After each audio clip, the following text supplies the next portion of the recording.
Salve, salve família Tranquilidade. Quem está falando aqui é Jaime Dico Lopes e você está na radiomixtura.net.br. Sejam todas bem-vindos, sejam todos bem-vindos. A Rádio Mixtura é uma rádio web do extremo sul da zona sul de São Paulo e vem compartilhando com o mundo a troca de conhecimento do dia a dia da nossa querida e amada periferia. Fazemos parte da nossa rede local, nacional e latina. Tem foco de trabalhar com os objetivos de desenvolvimento sustentável, através do conhecimento ancestral, usando as tecnologias de hoje para um futuro melhor.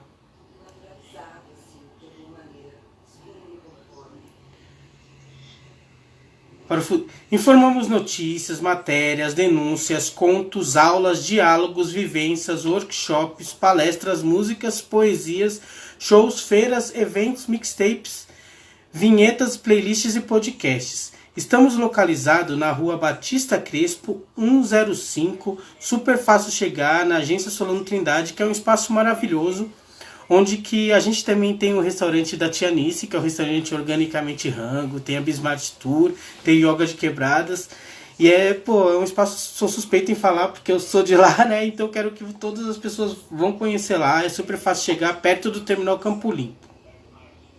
Tivemos a honra de ser contemplado aí com o programa VAI, né, que é um programa de valorização de iniciativas culturais no ano de 2020. Estamos fazendo agora em 2021, devido ao que está acontecendo, né? E a gente vai estar dialogando aqui com 21 parceiros, né, coletivos, iniciativas, empreendimentos que fazem parte da nossa rede e que vão compartilhar uma programação ampla que abordará temáticas nas áreas dos povos indígenas, das mulheres negras, discotecagem de vinil, comunicação popular, futebol de várzea, sustentabilidade, alimentação, cultura popular, feminismo, empreendedorismo, literatura, hip hop, fotografia, jornalismo, parto humanizado, roda de samba e cultura de quebrada. E LGBTQIA+. Abrindo essa segunda semana aí, né, a gente tem a honra de fazer o segundo podcast aí do EPARRE. E, bom, o EPARRE é um coletivo de educadores ambientais que acredita na permacultura e na agroecologia como um caminho para desenvolvimento humano, para a transição em busca de uma sociedade mais justa e sustentável.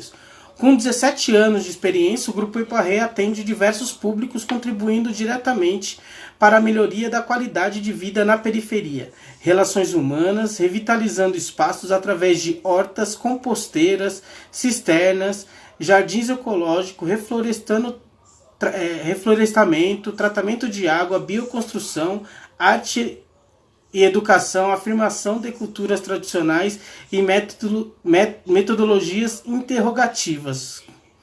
No máximo, né, gente? E nesse segundo podcast, aqui nessa segunda edição, quem vai estar representando aqui o coletivo EPARRE é a nossa amiga Maria Eudóxia. Depois ela pode corrigir o nome dela, se caso eu errei. Aí a convidada Kim Alecrim e a Mariana Marchesi. Corrija-se se eu estiver errado, por favor. Em um papo aqui sobre alimentação, em um espaço de saberes e culturas de saúde. A Kim é moradora do Grajaú, idealizadora do projeto O Que Cabe no Meu Prato. Integrante da Unigraja, né, que é a Universidade Livre do Grajaú, da Associação Imagem e das Orgânicas de Todes. A Mariana é uma permacultora, agricultora urbana e membro da União das Hortas Comunitárias de São Paulo. Bom, a gente vai estar chamando aqui a Maria Eudóxia, né? Agora eles estão todas aqui. Agora vai dar certo. Esse podcast, né? Olá!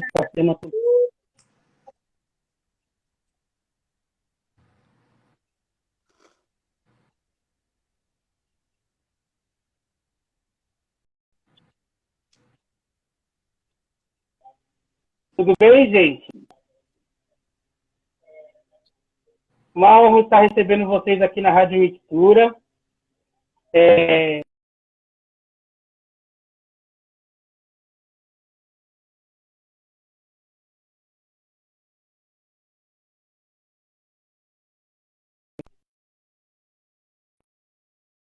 3 e ele...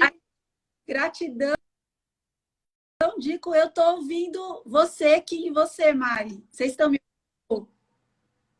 Yeah. Tô te ouvindo bem, Então Docs. vamos desenrolar. Vamos desenrolar.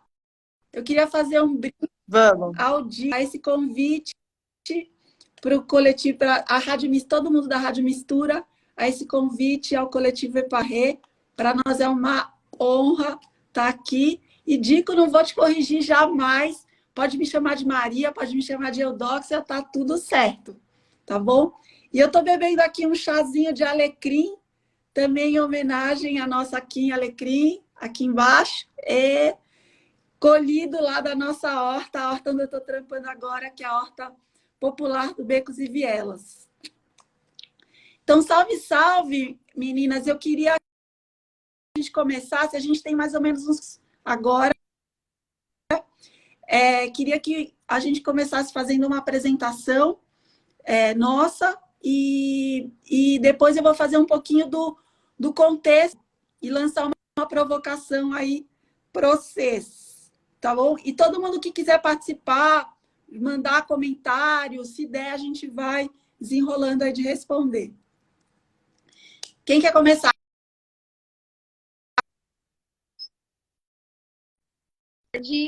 A todas e a todos também. Eu sou a Kim Alecrim. Caso alguém esteja me ouvindo só e não me vendo, eu estou sentada numa cadeira. Estou vestindo uma blusa listrada com um chale preto por cima. Meu cabelo é curto, a parte de cima para trás de mim tem uma cortina azul florida. E eu tô falando aqui do Grajaú, do Parque Cocaia. Eu nasci e cresci aqui. E atualmente sou ativista, né, cultural e trabalho com a alimentação saudável. Tento, né, o máximo possível trabalhar com alimentação saudável e integro um coletivo da comida. Então a gente também faz oficinas, grupos de estudo sobre alimentação. E também esse coletivo, né, que é o que cabe no meu prato, ele me possibilitou conhecer outros coletivos do Grajaú e de outras quebradas também. E aí hoje eu integro a Unigraja, que é a Universidade Livre Grajaú, que fomenta, né, um debate sobre território educador, então as quebradas quanto espaços de produção de conhecimento e valorização desse conhecimento também. E vem a Associação Imagem e, por último, e mais recente, As para Todes, que é uma rede de mulheres que fomenta, né, a arrecadação de fundos para a distribuição de alimentação sem veneno também nas periferias. E gratidão aí pelo convite. Rádio Mistura, Eparré, é nóis. Que legal, gente. Bom, eu sou a Mariana, Mariana Marquésia, como eu costumo dizer, mas o nome tá livre aí para ser lido de outras formas também, não tem problema nenhum. Bom, primeiro eu também queria agradecer pelo convite, pela oportunidade de estar aqui com mulheres que eu admiro muito. E, enfim, acho que vai ser uma conversa bem gostosa. Eu vou falar um pouquinho, né, me apresentar aqui, inclusive para quem não consegue enxergar aí a imagem.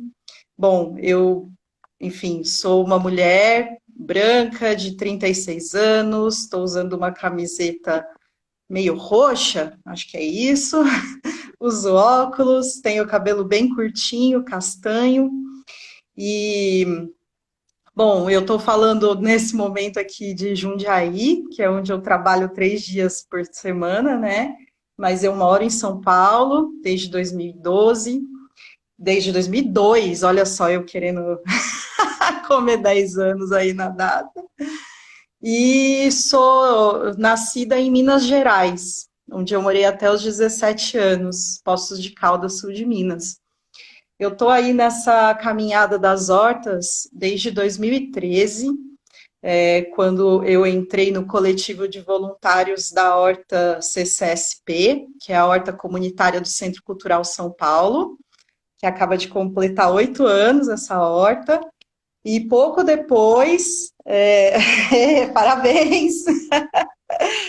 E pouco depois, eu acabei também me metendo a plantar ali no Largo da Batata, né, no bairro de Pinheiros, onde eu moro, em São Paulo, e junto com a Eudóxia, a gente formou o coletivo Batatas Jardineiras, né, e temos ali uma pequena agrofloresta, bem de resistência mesmo, porque é em praça aberta, né, mas, enfim, toda essa caminhada aí de me aproximar da terra me levou também a me aproximar do alimento e entender como que as hortas são espaços educativos, educadores, para as pessoas fazerem essa reconexão com a própria saúde por meio do alimento, né? E também da aproximação com a natureza.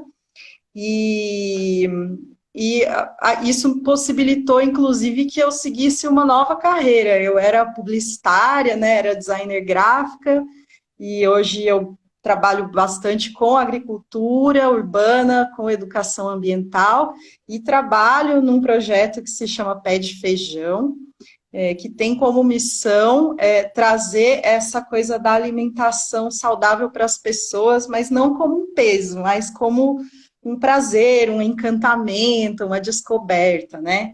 É isso que a gente promove por meio das hortas, principalmente. E é isso, estou muito animada para o nosso papo hoje.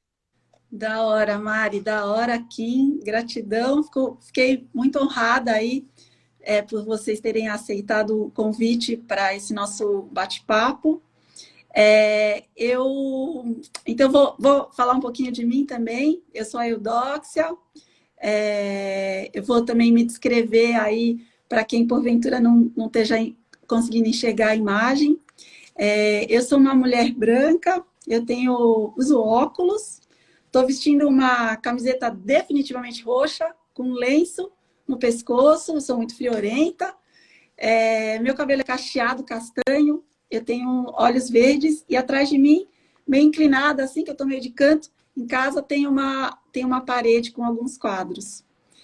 Então, como a Mari falou, né, da nossa trajetória em comum, o que me despertou, eu sou médica, e o que me despertou para essa conexão com a terra foi primeiro a compostagem, né? Eu acho que eu fui descobrindo que tudo tem uma tendência a querer ser terra preta. Como diz meu amigo e grande inspiração, Daniel Souza, da Rede Permaperifa, é isso, assim, tudo quer voltar a virar terra preta e a vida quer sempre voltar a ser vida. Então, o que a gente tem que fazer é só pegar alimentos, cobrir com folha e, assim, observar a natureza, é o que a natureza faz, né? E esse foi o meu começo, e aí eu descobri essa movimentação pela cidade, né? Das pessoas quererem ocupar de novo as ruas, né? As ruas, e as coisas foram ficando cada vez mais privatizadas, e teve esse acordar, né? E eu acabei embarcando nessa jornada e acabei também descobrindo os movimentos de quebrada. A quebrada tem sido uma grande escola para mim, um lugar cheio de vida, cheio de possibilidades, cheio de história, cheio de reinvenção, né? Está sendo muito emocionante assim essa caminhada. Eu faço parte do coletivo Eparrê como educadora ambiental, fiz minha formação em educação ambiental pelo coletivo Eparrê. A Mari estava junto comigo nessa nossa mais uma andança juntas, né? E faço parte também da rede Permaperifa, que é uma rede de coletivos de periferia, coletivos de permacultura de periferia, que tem uma metodologia de trabalho, que é o mutirão. Então, antes da pandemia, né, a gente se encontrava a cada 2 meses no território de um coletivo, aí juntavam todos os outros e a gente se encontrava para fazer um trampo em mutirão, para partilhar uma refeição, e depois a gente fazia assembleia, a gente discutia os nossos assuntos e onde a gente marcava o próximo mutirão.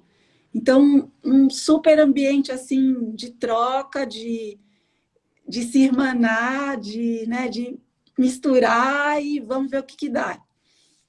E atualmente eu estou junto do Espaço Cultural Becos e Vielas, que é uma ONG no Taboão da Serra, numa comunidade.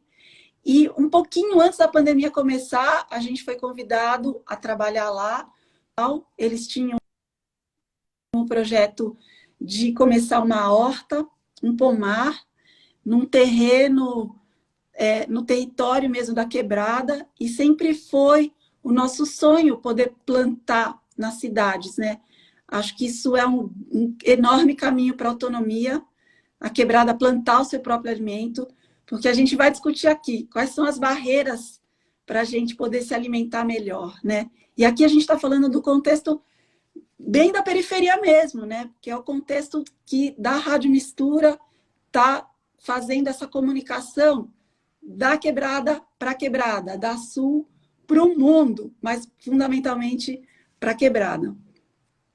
Então, a gente está aqui para falar de alimentação, mas, poxa vida, a gente está vivendo um momento terrível, né? Um momento da pandemia, onde muita gente perdeu emprego, perdeu renda, perdeu pessoas queridas, né? E como é que é falar de comida, falar de alimentação ainda saudável? Meu, será que dá para ser saudável durante essa situação de pandemia?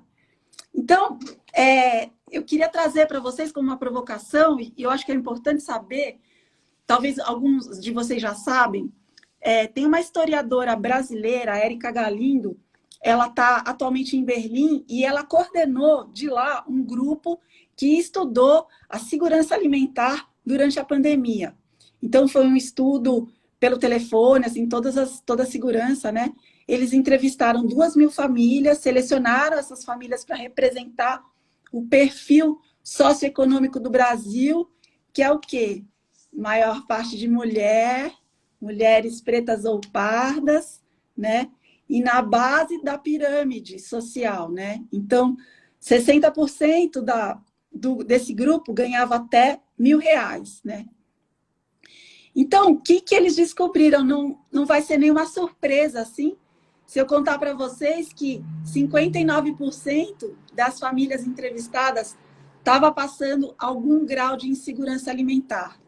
E insegurança alimentar quer dizer você ter uma percepção, é subjetivo mesmo, é uma coisa que a gente sente, que a gente tem um medo de que não vai ter comida. A gente não vai conseguir ou ter uma qualidade de comida ou vai faltar em quantidade mesmo. E aí tem os níveis, né? Uma insegurança leve, que é só quando a gente vai ter que a qualidade da comida vai mudar. Então, tipo, você vai comprar aquele arroz mais barato, aquele arroz quebradinho, que é mais em conta. Uma insegurança alimentar moderada, que é quando os adultos da casa deixam de fazer ou uma refeição por dia ou comem menos durante o dia. E uma insegurança alimentar grave, que é quando as crianças da casa vão se alimentar menos. E aí, outra coisa que esse estudo revelou, assim, que era uma sensação, mas que em número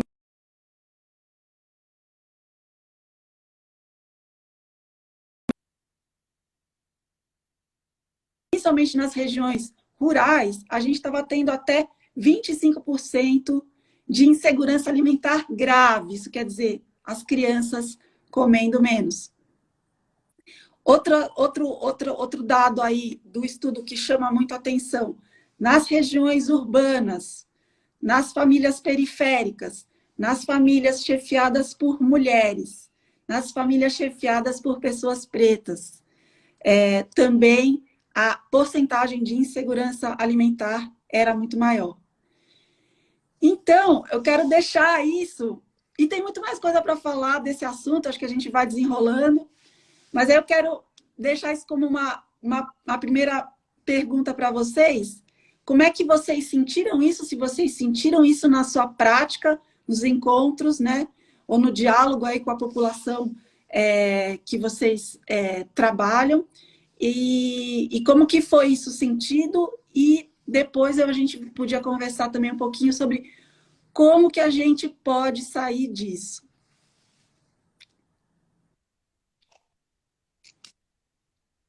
Vai lá, Kim. Kim, pode começar. Então tá bom. Eu falo pra caramba, hein? Bora lá. Então, gente, antes da pandemia, o que a gente estava fazendo aqui na ponta do Grajaú, né? Na mesma lógica de, sabe, construção de conhecimento a partir da convivência. Eram muitos mutirões, era mutirão para limpar a margem da represa, era mutirão para fazer vivência mesmo de cultura popular junto com a Unigraja, reunindo muitas pessoas. E sempre, né, no início dos eventos, rolava a alimentação, seja o café da manhã ou seja o almoço, sempre com a produção, né, dos alimentos, com os insumos, sempre que possível, a maioria advindos da agricultura familiar, da região de Parelheiros, da Ilha do Bororé, Chácara Santo Amaro, e assim vai. Então, mutirões de preparo coletivo e partilha coletiva também. Então, tudo junto, misturado, né? Então, o debate sobre alimentação saudável, ele acontecia nesses espaços coletivos. E aí, com o avanço da pandemia, a gente teve que parar com tudo que era coletivo, né? Veio essa onda de isolamento físico e principalmente o social, que aí a gente, né, foi reconfigurado, não sabia mais o que fazer. E as nossas atividades foram totalmente jogadas para a questão de assistência contra a fome. Então, chegou em março e abril do ano passado, a gente não conseguia mais ter espaço para falar da alimentação saudável. Com a paralisação dos trabalhos de muitas pessoas autônomas, nas comunidades, nos coletivos e nas nossas atividades que tiveram que ser totalmente paralisadas, não tinha mais espaço para o encontro, não tinha mais espaço para partilha em volta de uma mesa com 50, 60 pessoas juntas. Então, a gente passou a ser assistência social o mais emergencial possível, né? A maior política pública que eu vi desde a pandemia acontecendo é o Nós por Nós. Se a gente for considerar isso uma política, né? A política das quebradas, que é todo mundo se ajudando, para quem tinha contatos procurando cesta básica, então o diálogo sobre alimentação saudável ele foi soterrado por essa avalanche da fome, né? A falta de gás, toda essa questão. Então, aí a gente não julga a realidade, né? Se a pessoa está sem nenhum alimento, não tem como julgar essa coisa de dar preferência, se esse é o único que tem. Então, aí, do início da pandemia até aqui, mais de sei lá quantas mil cestas básicas, se for contar, acho que passa aí de, não sei, 3, 5 mil fácil, porque é um ano, né? Um ano de força de trabalho voltada a esse apagar incêndio, que o principal incêndio que aconteceu foi o da fome.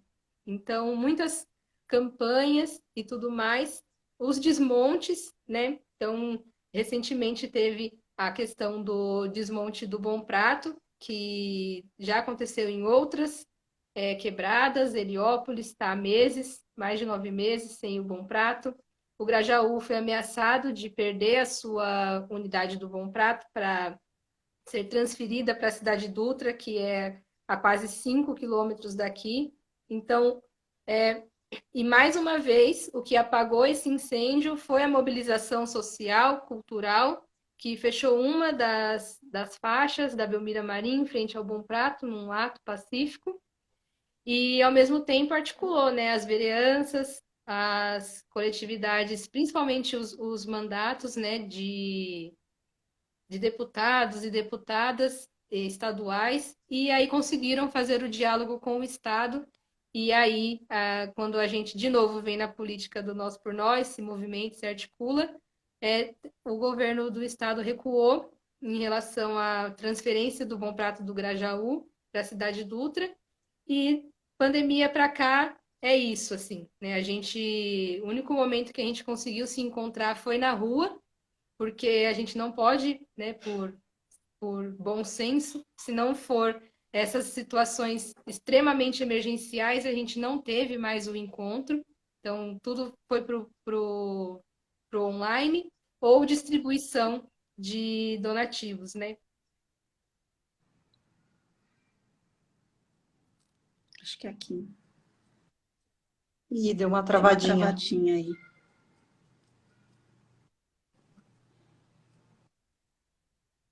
Você quer pegar esse gancho, Mari, enquanto vamos ver se a Kim consegue voltar aqui. Mas só complementando um pouco. Vamos esperar um minutinho só, se você quiser falar alguma coisa. Eu peguei um pouco essa ponta, acho que ela vai tentar voltar, ó, porque para a gente voltar tem que sair, daí. Essa parte que a Kim está contando das doações foi esse movimento que se chamou Orgânicas para Todos, que também tem uma grande amiga nossa, a Estela Cunha, que levantou aí junto com a Kim, né? E eu acabei esticando,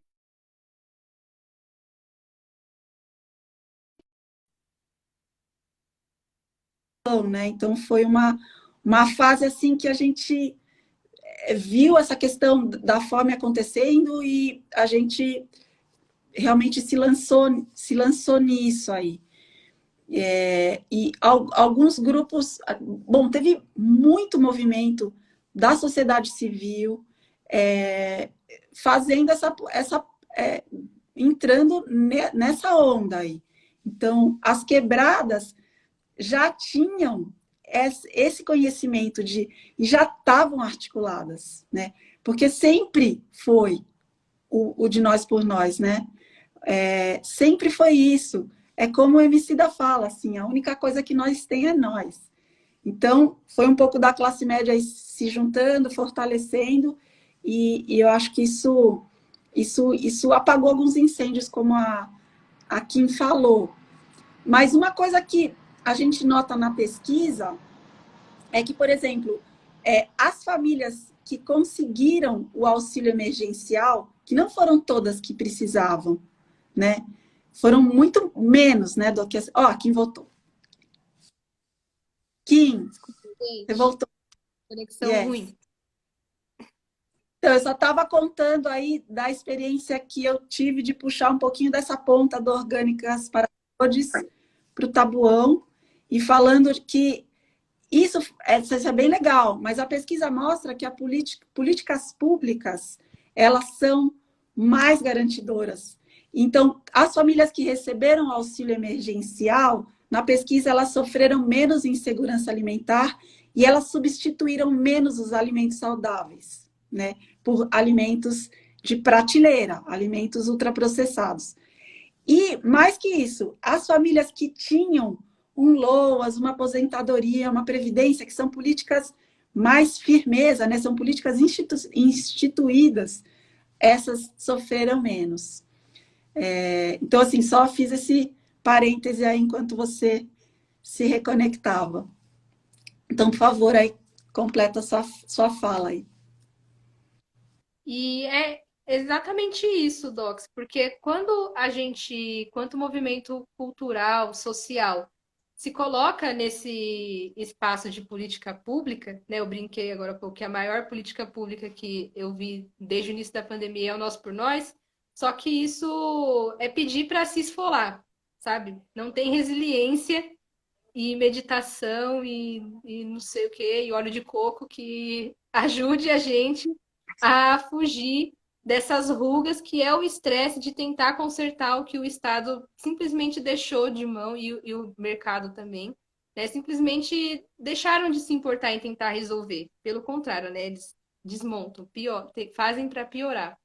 E quando a gente se coloca nesse lugar de dar conta de uma política pública, a gente não dá conta, a gente adoece, porque é impossível um coletivo cultural, redes culturais, mesmo que sejam muito articuladas, né? Quando a gente não tem as ferramentas, de fato, que é esse financiamento, né, que as políticas públicas promovem, a gente não consegue dar conta.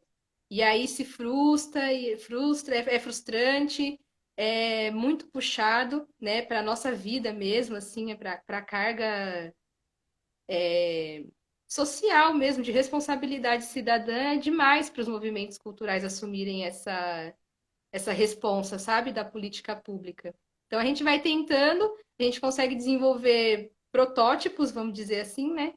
Mas realmente chegar em todo mundo é uma coisa que não dá para fazer sem ir para os espaços institucionais e aí tentar aquela luta, né, que já é de gerações, né, de vidas, para que esses direitos sejam garantidos através de políticas públicas. Exatamente. E o direito à alimentação é um direito garantido pela Declaração da ONU, né? 1948, né? Então, a gente tá lá atrás ainda, né? Estamos lá. Bom, o cenário realmente é muito feio, né? E eu acho que, de certa forma, desde que eu entrei assim nesse movimento, né, de ativismo pela agricultura urbana, a gente vê chegar esses cavaleiros do apocalipse aí da fome, da crise econômica e do colapso ambiental. A gente está ouvindo, né, o galope. Mas acho que ninguém assim estava exatamente preparado para a hora que ele chegou da forma como chegou, assim, junto com pandemia, junto com crise ambiental, junto com crise política, tipo, muitas crises juntas, né? E na verdade, assim, me chama bastante atenção na fala de vocês como que também não é surpresa, né, para nós, como que o Estado está completamente desconectado, né, dessas demandas da sociedade, da urgência de um problema que é a fome. Né? Quem tem fome tem pressa e não pode ficar esperando a burocracia desenrolar. E aí, o que a gente viu no ano passado, assim, né, do que vocês estavam falando, os movimentos da sociedade civil se organizando, tentando preencher esse buraco, da forma como era possível, né, e muito deficitária ainda, porque não dá para fazer nenhum milagre, né, do ponto de vista das hortas que eu trabalho, assim, num primeiro momento da pandemia, foi um baque, porque a gente também se organiza em mutirões, depende dos mutirões para poder realizar os trabalhos, e a gente não podia mais ter isso, né, e teve até um outro baque ainda, que foi, você imaginar, putz, lá no Largo da Batata deve ter sido pior. Vou te falar uma coisa, não foi. Lá deu para organizar um pouco melhor. No Centro Cultural São Paulo, e aí eu acho que é um pouco sintomático, assim, dessa desconexão, a nossa discussão enquanto coletivo no final do ano passado puxa, vamos aumentar a área de plantio? Mesmo a gente estando em poucas pessoas, porque a gente precisa produzir alimento para doar, e a gente pode, né? Tipo, a horta está aqui funcionando, tem irrigação, a gente está organizado, a gente, enfim, já aprendeu muito nesses anos, a gente consegue produzir coisa, inclusive para doar para a galera que estava fazendo marmita, né, para pessoas em situação de vulnerabilidade, inclusive população de rua, que também, enfim, está, enfim, numa situação muito precária, né? E o que aconteceu é que no final de 2020, em dezembro, o nosso termo de parceria venceu e a gente teve um conflito lá dentro do Centro Cultural, que agora se abriu um canal de diálogo para resolver, mas o fato é que nós quase fomos despejados. E isso, assim, você pensa, né, num momento de pandemia que está colocado, assim, tem dados que as pessoas estão passando fome, e tem gente, assim, no poder público, nos equipamentos públicos, pensando em encerrar uma horta. É muito chocante, né? Isso me leva também a uma outra coisa que eu acho que é essencial que a gente diga, que o Brasil, historicamente, o Brasil é um país fundado sobre um conflito de terra. O Brasil é assim, a ferida aberta, cheia de pus do nosso país é o conflito agrário. E isso não acontece só no campo, na cidade também acontece. Então, uma parte, assim, do ativismo dessas hortas que estão no centro da cidade, que se propõe a ser nem tanto hortas de produção, embora a gente tenha sentido a necessidade de se tornar isso também, né, para atender essa demanda, a gente se propõe a ser hortas educativas, mas a questão ali também muito colocada é questionar o uso da terra dentro do ambiente urbano, né? Então, no momento em que a gente ocupa uma praça para plantar, a gente está reivindicando aquele solo. E isso é muito profundo também, é muito subversivo, e não é à toa que a gente sofre tantos ataques, né? Já foram muitos ao longo dessa trajetória, e a gente sempre resistindo, defendendo o nosso pedaço de chão, por menor que ele seja. E aí, tipo, quando a gente olha para o que está acontecendo na quebrada, assim, que as pessoas estão, enfim, desempregadas, está faltando grana e, consequentemente, está faltando comida, sim, eu não vejo outra solução senão produzir o alimento perto de onde essas pessoas moram, né? E se apropriar até de pedaços de terra que estão ociosos ou que, assim, por alguma razão, a gente sabe, né, que a terra, principalmente na quebrada, ela é muito disputada, né, porque tem uma questão de moradia ali também colocada que não dá para a gente ignorar.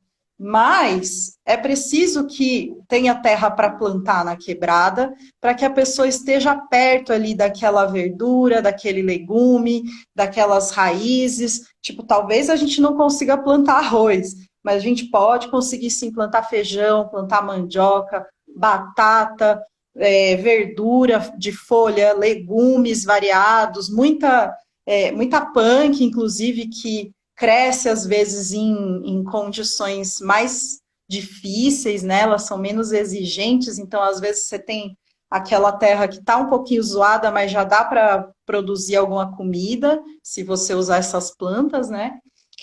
E eu acho que isso ajudaria demais. Então, o que a gente tem que fazer hoje, talvez seja olhar para o nosso solo, né? Para o solo da cidade e pensar, assim, que ele tem que ser um solo de produção, um solo de horta, um solo para plantar comida. A gente não vai conseguir sobreviver de forma decente na cidade se a gente não conseguir levar isso para frente, porque a comida vai ficar cada vez mais cara, ou ela vai estar sendo produzida com veneno lá no campo, que ainda é a situação predominante, ou a gente vai comer transgênico e, enfim, toda essa situação que a gente já conhece, e tem gente que não vai nem comer, né, gente? E aí, bom, toda essa situação acho que me fez ressignificar também um pouquinho essa coisa de plantar ali no Largo da Batata, né, que é muito duro, é muito imprevisível, a gente não tem nenhuma garantia de nada, né, porque é uma praça aberta, com tudo acontecendo, e, enfim, estamos sempre no fio da navalha ali. Mas o pouco que a gente faz, assim, é importante, porque se a gente tem 3, 4, 5 pés de feijão guandu produzindo, você pode ter certeza que tem gente comendo. E às vezes é gente, assim, que está em insegurança alimentar grave, a galera que está morando na rua, né? Então, assim, eu vejo ali a Horta na Batata como um lugar onde também os moradores de rua podem ter acesso a alimento, acesso a remédio também, né? Pegar ali um boldo, pegar uma planta medicinal que precise usar naquele momento e pegar um alimento ali, a gente consegue tirar batata doce, consegue tirar feijão, consegue produzir abóbora. E isso, gente, isso é muito importante, assim, né? A gente poder, enfim, colocar um pouquinho de comida no prato de quem quer que seja. Muitas vezes eu nem fico sabendo quem é. Eu só, enfim, só me chega que alguém veio colher e eu fico super feliz por isso. Agora, a gente tem que colocar essa situação, assim, como movimentos da sociedade civil, no centro ou na quebrada, a gente tem que se fazer ouvir por esse Estado que está cego e surdo, ou que está fingindo que está cego e surdo, né? E o mínimo que eles precisam fazer pela gente é garantir o nosso acesso à terra. Porque plantar, minha gente, a gente se vira. A gente que se formou na agroecologia, na permacultura, a gente faz das tripas coração, a gente literalmente tira leite de pedra. Então, a questão é garantir que a gente tenha a terra. Boa. E se garantir um pouquinho de recurso, então, meu Deus do céu, a gente faz até milagre. Então, fica aí o recado para quem é gestor público, porque nós estamos aí, estamos pronto para fazer. Boa. Então, ó, muitos ganchos me vieram aí da fala de vocês, e aí eu queria trazer um pouquinho dessa dualidade, né? Da ferida aberta, que é na quebrada a gente tem um conflito grande pela terra. Lá, na horta que eu trampo, a gente já teve a ameaça de ser expulso de lá, de ser invadido por movimentos de moradia, às vezes nem tão bacanas assim, né? Mas, ao mesmo tempo, muita riqueza de saberes. E muitas pessoas que, diferente do centro, eu percebo assim,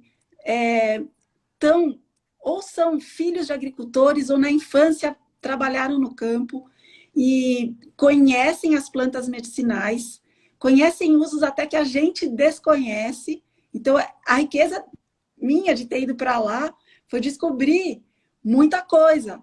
Por exemplo, um uso do boldo. O boldo, quando ele é fervido, na medicina ayurvédica, ele é tóxico. Então, você tem que fazer uma infusão fria, deixar ele de molho 12 horas, e aí você pode tomar. E aí, o que eu descobri? As mulheres da quebrada, as avós, já sabiam isso. Elas já vieram ensinando. Olha, filha, como é que você faz aqui que você colhe boldo?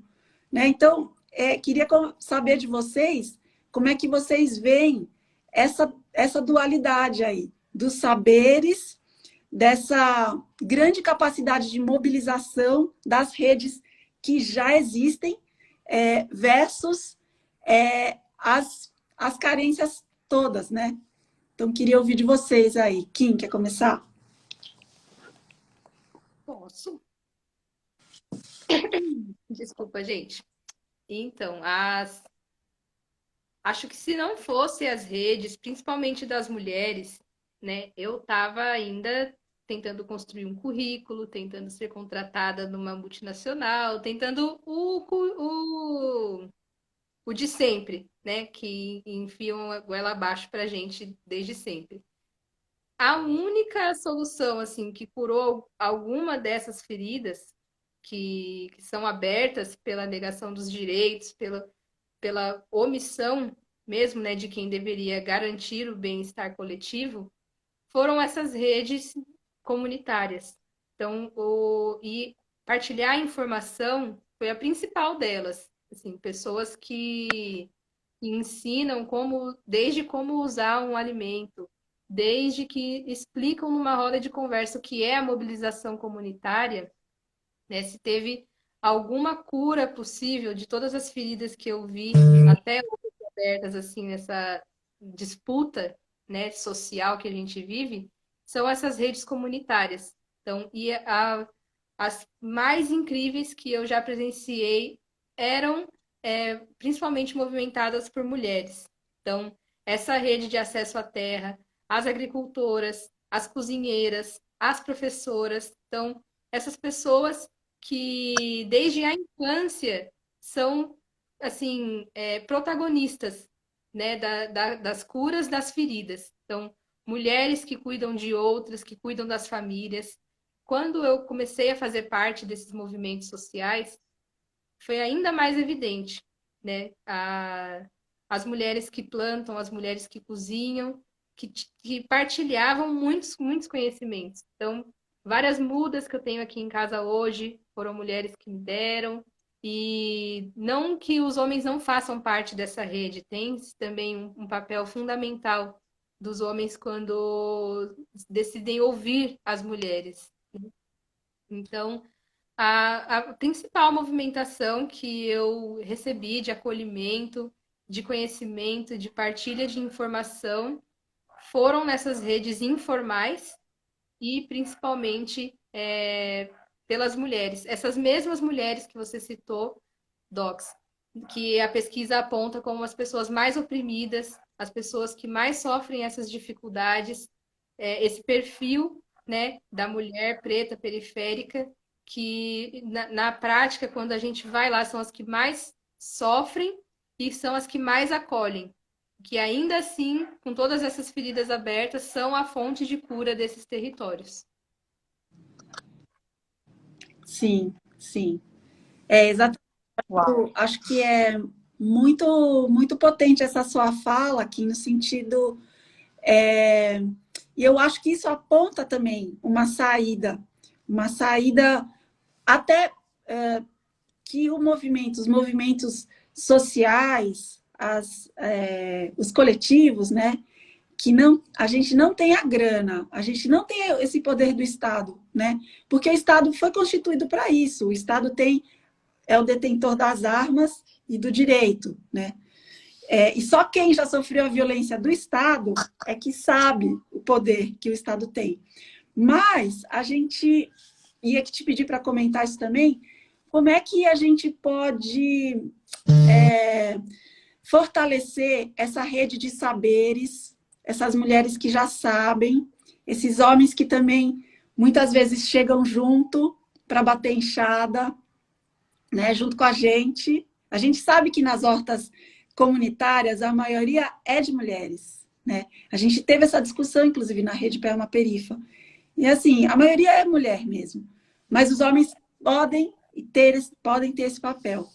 Como é que os coletivos poderiam, enfim, fortalecer essa rede de saberes que já existem? Se você participou de alguma iniciativa onde isso aconteceu, como é que foi essa experiência?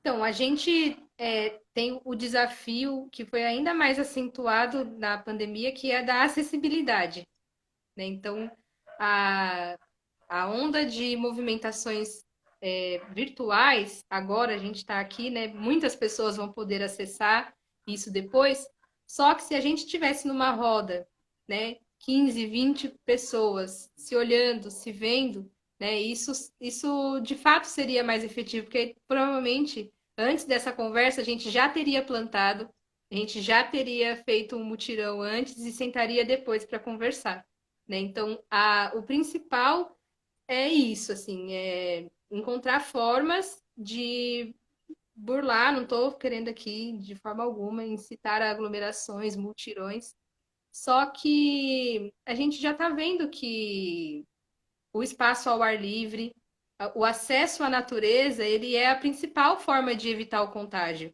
né? Espaços fechados, a sala de aula já dá urticária já só de pensar, né, como está sendo difícil essa volta às aulas. Então, a acessibilidade da informação, tentar de todas as formas não se conformar com essa mensagem que pisca a todo momento para a gente, isolamento, se isolar.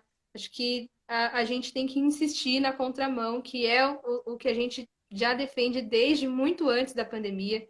são os espaços de sala de aula ao ar livre, que são os espaços de encontro, só que com todas essas questões, né, de distanciamento e todos os cuidados para que evite ao máximo o contágio entre as pessoas. Então, o que a gente está tentando fazer aqui é produzir conteúdo, porque já que a gente ainda não pode se encontrar, né, tá muito complicado isso, então a gente tenta distribuir, levar até a casa das pessoas, no portão mesmo a gente entrega, ou em alguns espaços de passagem, sabe? Onde a gente não vai marcar um encontro para estarmos ali. A gente vai se posicionar onde as pessoas já transitam e ali a gente entrega cestas de orgânicos. A gente está produzindo, né, os zines, uma iniciativa que o Imargem traz, que isso extrapolou também para a Unigraja, são as intervenções de bike som. Então, no ano passado inteiro, nas nossas intervenções, teve intervenção de lambe, mural de grafite, que aí ficava ali, a mensagem ficava ali estática e as pessoas em movimento iam recebendo aquela informação. E no caso, quando é o contrário, né, quando as pessoas estão ali paradas, por exemplo, em ponto de ônibus, na feira, aí a bike passava em movimento, com podcast, com mensagens, explicando quais são os sintomas, o momento de procurar a ajuda médica, a importância da vacina para as pessoas se vacinarem. E aí, quando a gente vai distribuir alguma coisa, a gente sempre coloca uma edição do Zine, essa aqui foi a primeira, que fala, é a queridíssima, que fala sobre os sintomas, quando procurar ajuda.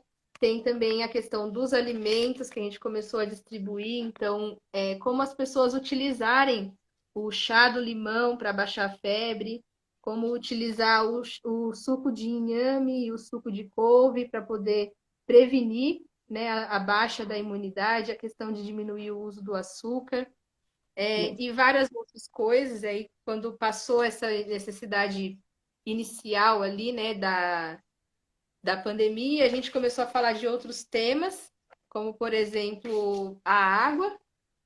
E aí a gente tenta não só ficar nesse lance de martelar informação, né? Então, muitas vezes também a sensibilização, ela vem através da arte, que aí é uma coisa silenciosa, que aí cada um sente como o coração pode receber, e aí também sensibilizar as pessoas com esses materiais que são artísticos, né? A última edição até aqui foi essa sobre o racismo estrutural.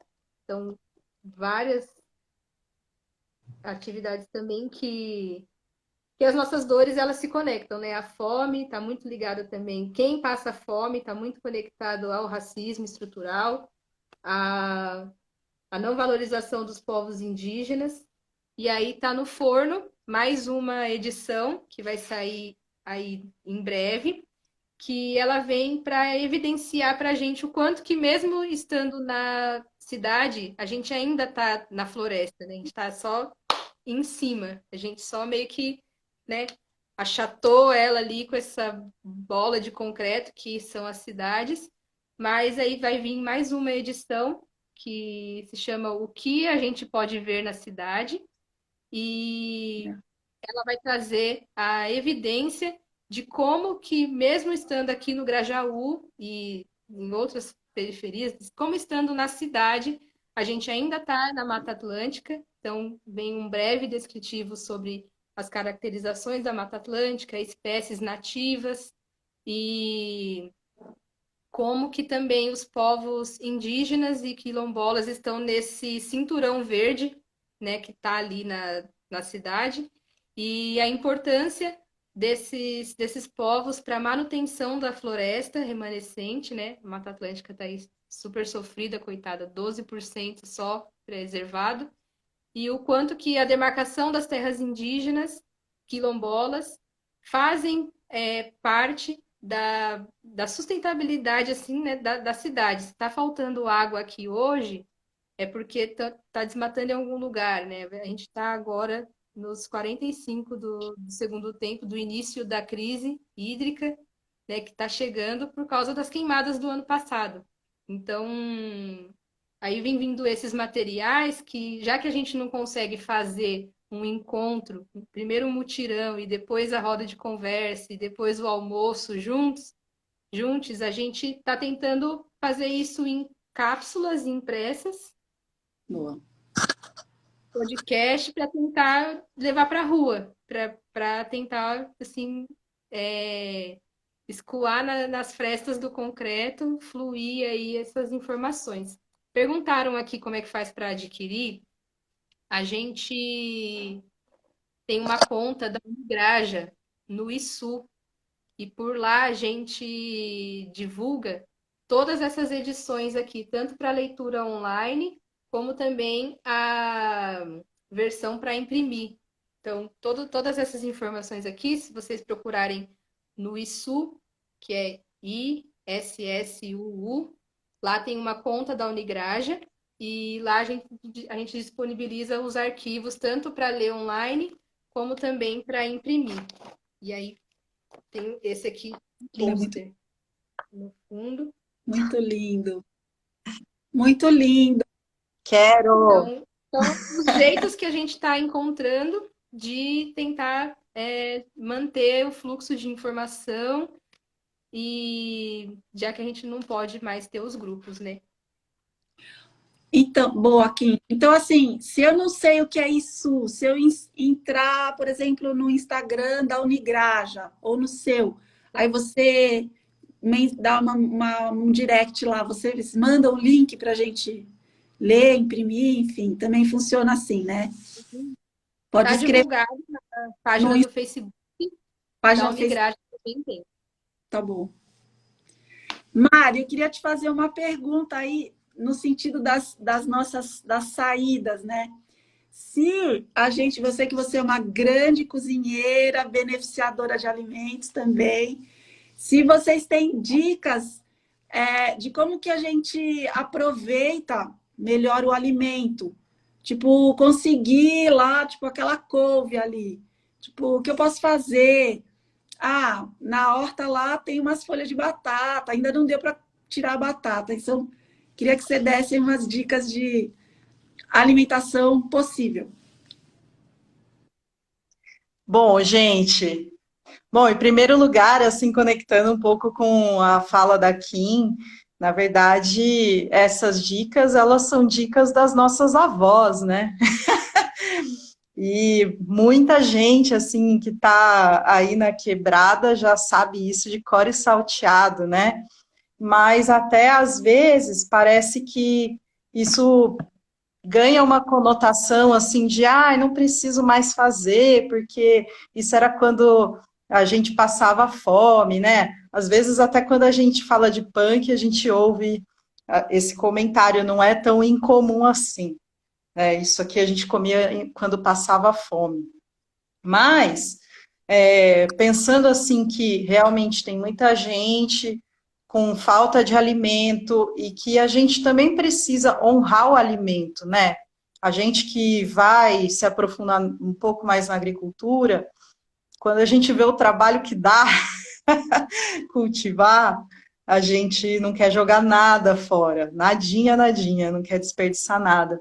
Então, tem algumas coisas que são super simples, né? E que muita gente da quebrada já sabe, principalmente essas mulheres incríveis, que é aproveitar as cascas, né? Por exemplo, a cenoura a gente pode lavar com uma escovinha e comer com a casca, cozinhar com a casca. A casca da batata inglesa, a gente pode assar ela com um pouquinho de sal, fica crocante, deliciosa. E as folhas, né, dos alimentos, então, por exemplo, a beterraba e a cenoura, quando a gente vê na feira, geralmente a gente vê sem folha, mas tem alguns feirantes que eles vendem junto com a folha, que são as ramas, né? E além delas serem gostosas, elas são mais nutritivas do que a própria raiz, que a raiz acumula muito açúcar ali. Agora, as folhas, elas vão acumular outras vitaminas, outros nutrientes que a gente precisa, como o ferro, por exemplo, sem contar a fibra, que faz super bem para o nosso intestino e, consequentemente, para a nossa mente. Porque, né, tem aquela expressão, fulano está enfesado hoje. O intestino, a saúde do intestino se comunica diretamente com a saúde da cabeça, né? Então a gente tem que sempre consumir fibra, bastante folha, para a gente ficar bem da cabeça, inclusive. A batata doce, que eu sei que muita gente adora, eu sou uma grande fã dessa planta, né? Lá na batata a gente planta muito, inclusive, que é uma planta guerreira, resistente, além de deliciosa. Enquanto ela está fazendo a batata lá embaixo da terra, que é um processo que demora 3 ou 4 meses, a gente pode ir colhendo as folhas. E a gente pode fazer cozida como se fosse espinafre. Então, dá uma refogadinha rápida, coloca no ovo, coloca no arroz, coloca no feijão. Ela vai te dar muito ferro, muita fibra, muitas vitaminas do complexo B, que são super importantes para a gente manter a saúde. E até, né, eu que sou mineira, antes de plantar, gente, vocês acreditam que eu nunca tinha comido a cambuquira?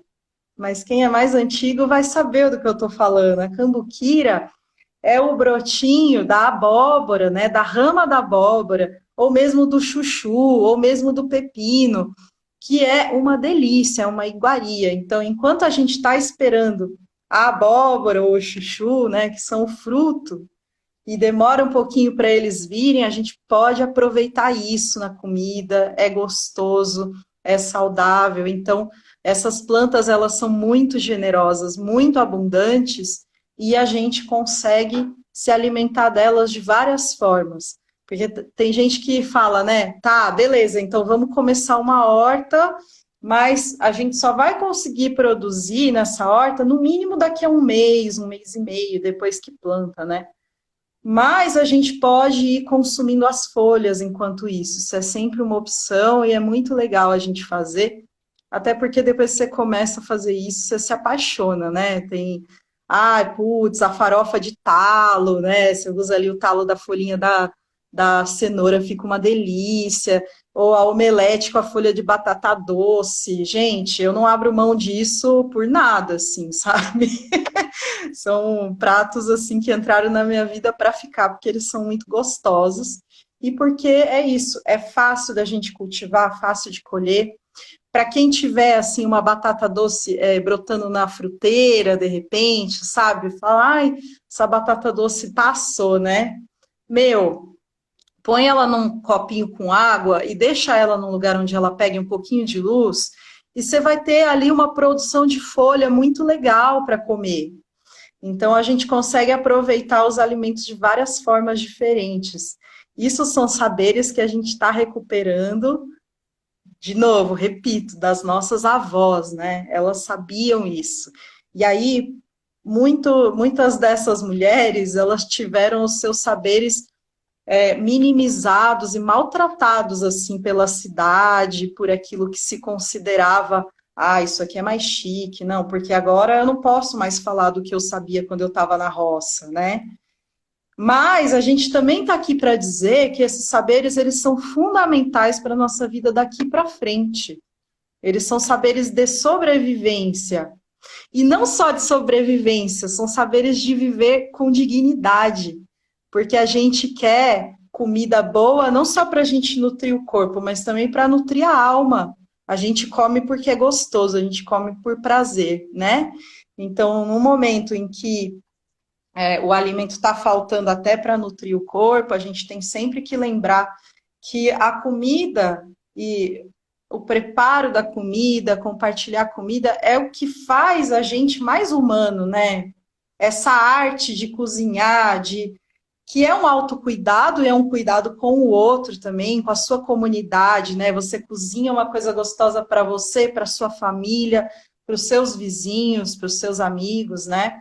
E compartilhar o alimento, saber como preparar, isso faz parte da nossa humanidade. Isso é muito importante lembrar num momento em que a gente está sendo muito desumanizado, né? Por essa crise que a gente está passando, pela própria posição do Estado brasileiro, né? Da forma como as coisas estão se encaminhando, a gente tem que lutar pela nossa humanidade e pela humanidade de todo mundo. Massa! Não, adorei, adorei, adorei. Estou lembrando aqui falando dessa questão da cultura e da comida, né? Como que a comida nos humaniza e nos une e nos faz lembrar das histórias e nos conta como espécie, né? Estou lembrando aqui das passagens que eu vivi na Batata e também no Taboão da Serra, com as pessoas comendo feijão guandu, né? Vendo o que a gente tinha plantado e indo perguntar, mas eu posso colher? E aí a gente descobriu, eu não sabia que dava para comer o feijão guandu verde, a vagem verde, você pode comer, você pode refogar. Então, muita riqueza e faz a gente pensar que a gente agora a gente não pode mais abrir mão disso, porque isso é o que nos fez chegar até aqui, né? Todos esses saberes. Então, eu acho que a gente está meio que acabando, a gente teve um chorinho de 20 minutos, mas eu acho que agora a gente está quase encerrando.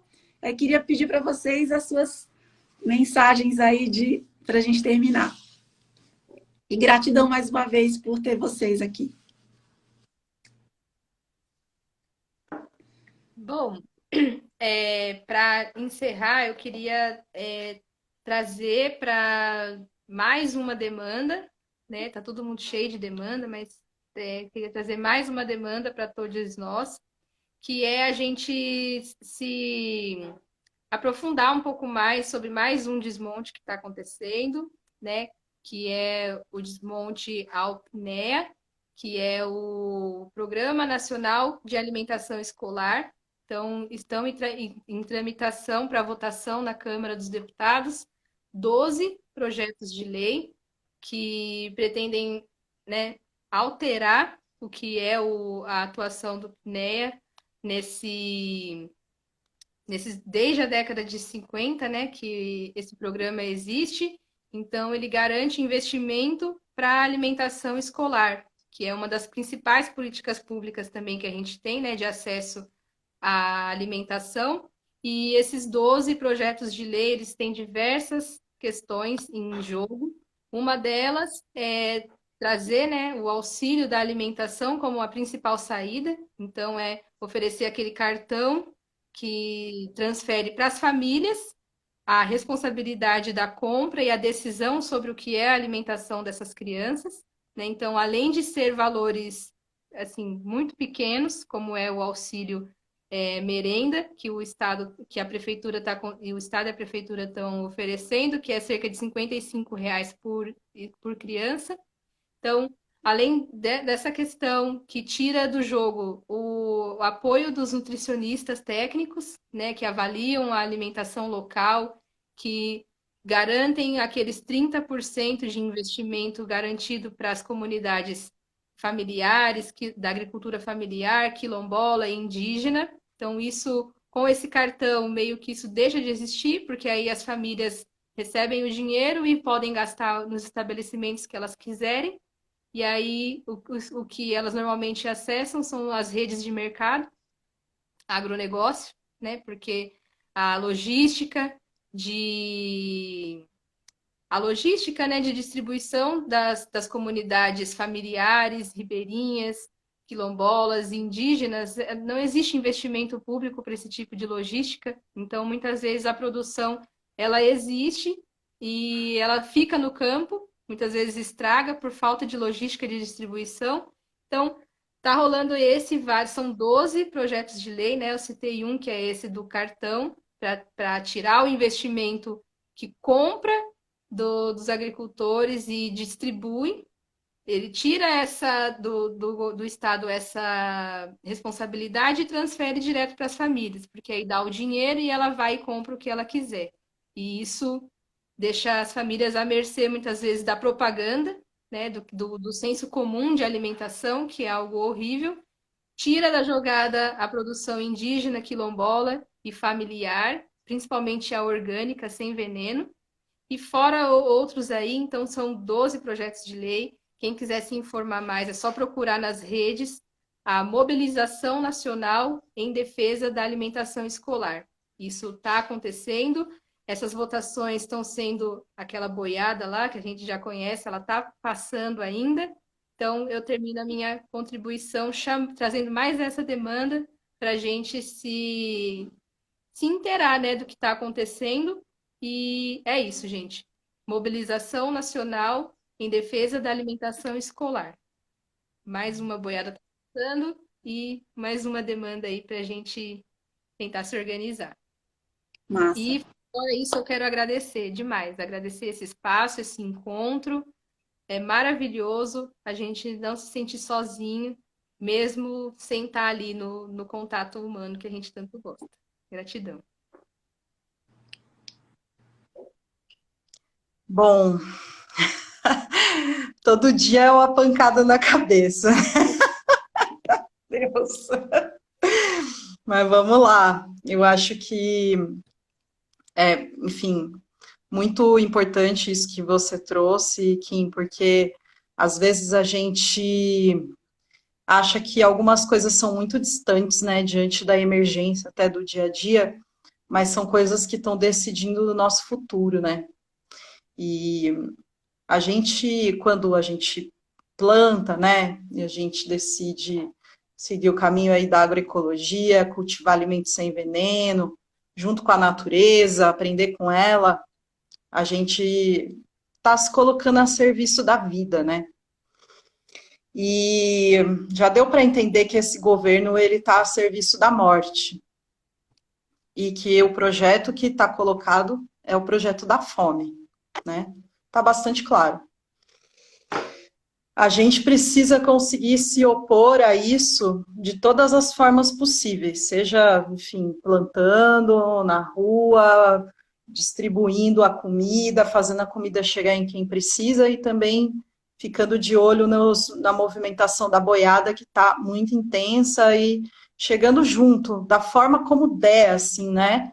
A gente precisa, enfim, não dá para aglomerar muito, mas a gente pode, sim, fortalecer as petições, fortalecer as mobilizações online, e, de qualquer maneira, enfim, tem mais manifestação fora Bolsonaro chegando aí dia 19, apesar, né, de ter minhas dúvidas quanto à segurança de participar desses atos. No último eu fui e eu me senti relativamente segura, deu para ficar ao ar livre, né? Deu para ficar tranquila, não aglomerando.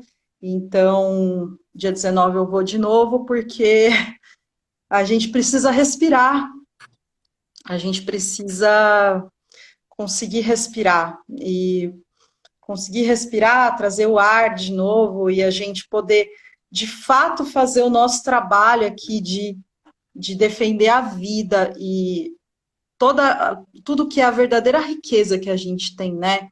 Que são as nossas comunidades, a nossa biodiversidade, o nosso solo. Para a gente conseguir fazer isso de forma decente, a gente tem que tirar esse governo daí. Então, deixa aí um convite um pouco mais assim, vamos lá, gente, porque precisamos mostrar que a gente não aguenta mais. E bora plantar, né? Vamos para a natureza para a gente se curar também, que precisamos nos manter firmes e fortes. Chá de alecrim para todo mundo. Aqui, ó. É isso, gente. Então, eu quero encerrar essa tarde de muita troca, muito afeto e muitas histórias bonitas, e aí muitas histórias de lutas que a gente tem que continuar. Acho que é isso. Acho que quem puder estar na rua, bora lá. Eu acho que é um momento, nós, da classe média, né, da gente botar nossas corpas para frente e proteger a quebrada, proteger a galera da perifa, porque a gente sabe para onde as balas vão, elas têm endereço, e não são os nossos corpos, então essa é um pouco a nossa hora. Então eu não convoco a da quebrada para estar lá, porque acho que ainda é perigoso com esse governo. E convoco a todos para estarem no território da maneira mais segura, sem aglomerar, mas estar no território, fortalecendo a luta da perifa, estando junto, compartilhando saberes, aprendendo muito também, no sapatinho, na humildade. A luta que a Kim está trazendo aí da alimentação, pela alimentação escolar, a luta dos professores e professoras é muito importante, é fundamental, é o nosso berçário de sementes, né? Nossas crianças são nossos berçários de sementes. Então, é para eles que tem que ir a melhor comida, a comida biodiversa, socialmente justa, né? Que seja do território, que fale com o território. Então, essa aí é a minha despedida e meu chamado para vocês, tá bom? Então é isso, Rádio Mistura. Acho que estouramos nosso tempo um pouquinho, mas tudo bem. Para a galera que acompanhou a gente, eu vi muita gente querida. Quero dar um salve aí para a Evelyn, para o Alê, que eu vi passando por aqui, para a Wanda e na voluntária do CCSP, da Horta, que faz muito tempo que eu não vejo. Um beijão. E é isso, gente. Acho que vamos.